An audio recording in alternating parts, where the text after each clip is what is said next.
दोस्तों, उत्तर प्रदेश में भाजपा नेता, भाजपा सांसद, पूर्व विधायक कुत्ते और बिल्ली की तरह लड़ाई लड़ रहे हैं।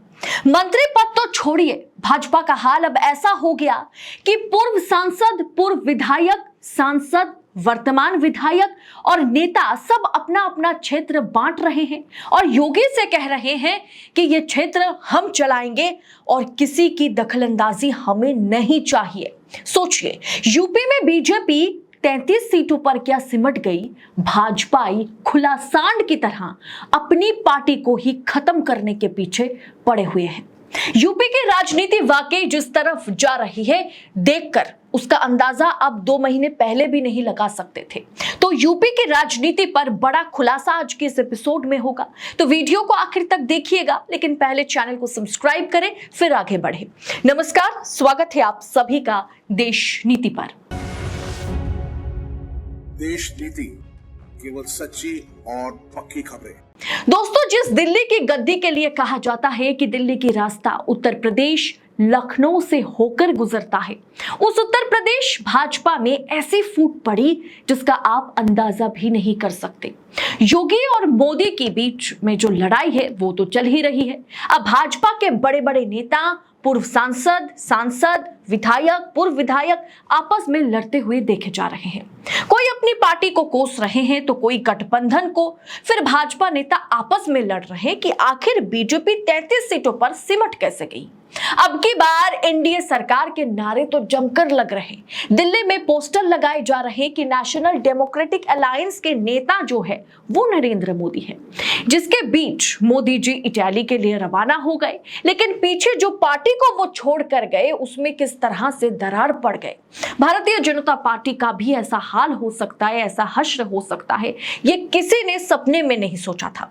अब सिर्फ बात एनडीए की हो रही है, बीजेपी की बात हो ही नहीं रही। लेकिन इसमें सबसे ज्यादा माहौल खराब 2 राज्यों में है, एक महाराष्ट्र, दूसरा उत्तर प्रदेश। यूपी में योगी मोदी को लेकर के 2 खेमा तो आपस में लड़ ही रहे हैं। एक खेमा आरएसएस और योगी का है, दूसरा खेमा मोदी शाह और यूपी के 2 डिप्टी सीएम का है। मोदी शाह सबके सामने गाजर लटका के रखे हैं। सूत्रों तो ये कह रहे हैं कि मोदी शाह ने दोनों डिप्टी सीएम को मुख्यमंत्री पद का ऑफर दे दिया है, जो योगी को सत्ता से हटाने में सबसे ज्यादा मदद करेगा। यूपी की सीएम की कुर्सी उसकी हो जाएगी। फिर चाहे ब्रिजेश पाठक हो या केशव प्रसाद मौर्य हो, मोदी के इशारे पर रबर स्टैम्प मुख्यमंत्री की तरह काम करेंगे। लेकिन कहा जा रहा है कि आरएसएस और संघ ऐसा होने दे नहीं रहा। मोहन भागवत खुद गोरखपुर पहुंचे थे। आज सीएम योगी आदित्यनाथ मोहन भागवत से मिलने गोरखपुर पहुंचेंगे, गोरखपुर का दौरा करेंगे। दोनों के बीच क्या बातचीत होती है, इसे लेकर के राजनीतिक माहौल गर्म तो है ही। लेकिन इस बीच ये खबर सामने आई, यानी जयंत चौधरी की पार्टी आरएलडी को लेकर के उत्तर प्रदेश के बीजेपी में घमासान मचा हुआ है। उत्तर प्रदेश में भारतीय जनता पार्टी 80 में से केवल 33 सीटों पर सिमट कर रह गई। पूर्वांचल की तरह वेस्ट यूपी में भी बीजेपी को बड़ा नुकसान हुआ। पश्चिमी उत्तर प्रदेश के 2 बड़े दिग्गज नेताओं के बीच कोल्ड वॉर जारी रहा और अब वो खुलकर सामने आ गया।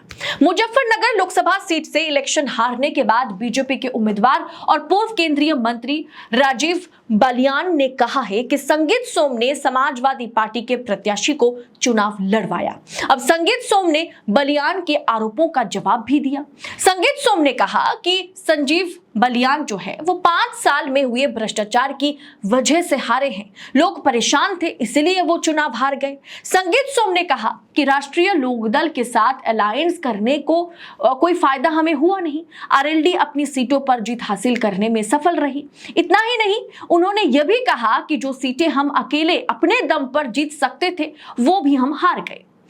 उन्होंने आगे कहा कि संजीव बलियान को अपनी हार के कारणों की समीक्षा करनी चाहिए। तो वहीं यूपी बीजेपी में मामला इस तरह से गड़बड़ा गया कि पूर्व केंद्रीय मंत्री और मुजफ्फरनगर से 2 बार सांसद रहे संजीव बलियान ने पार्टी के पूर्व जो विधायक रहे संगीत सोम पर ही समाजवादी पार्टी को समर्थन करने का आरोप लगाया। यानी जो संगीत सोम है वो कहीं ना कहीं समाजवादी पार्टी के लिए काम कर रहे थे, में चुनाव के दौरान ये आरोप जो है पूर्व सांसद ने लगाया। बलियान इस बार सपा के हरेंद्र मलिक से 24,672 वोटों से चुनाव हार गए। पलटवार करते हुए संगीत सोम ने चुनाव में सपा उम्मीदवार का समर्थन किया था, ऐसा उन्होंने कहा। पश्चिम उत्तर प्रदेश में राजपूत समुदाय की पंचायतों के जरिए माहौल खराब किया गया, ऐसा उन्होंने कहा। उन्होंने कहा ये इन पंचायतों के सूत्रधार थे, जिससे समाज जो है वो बढ़ गया। इसका असर कैराना और सहारनपुर में भी हुआ। मतलब यूपी में बीजेपी जो 33 सीटों में सिमट गई, इसके पीछे वजह क्या है ये कोई ढूंढ नहीं पा रहा है।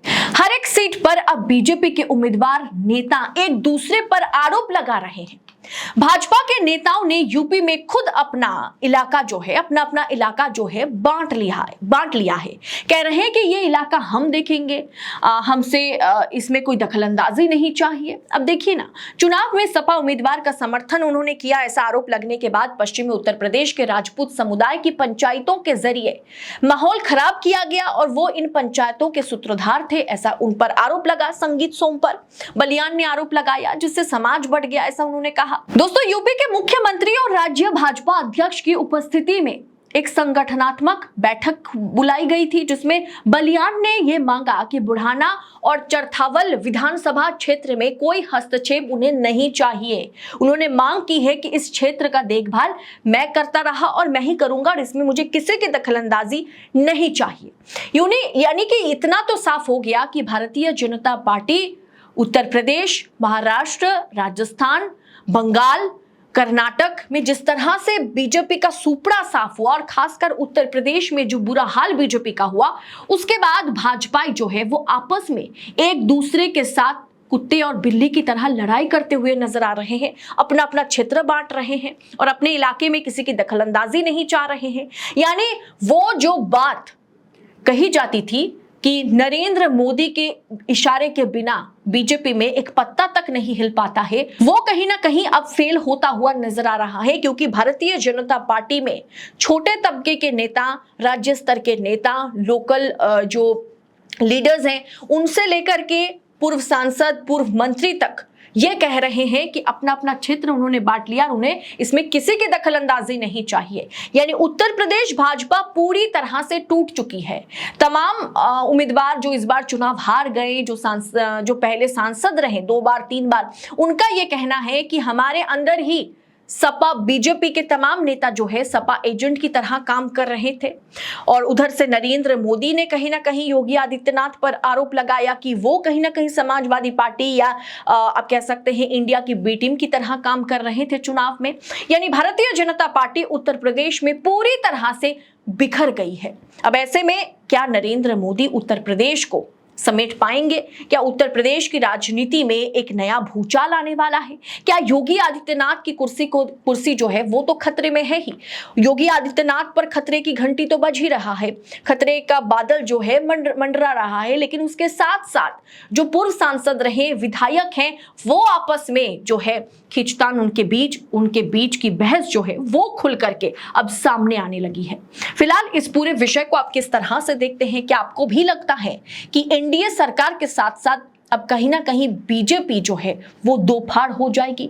क्या बीजेपी जो है वो कहीं ना कहीं खत्म होती हुई नजर आ रही है? आप अपनी राय कमेंट कर हमारे साथ जरूर शेयर करें।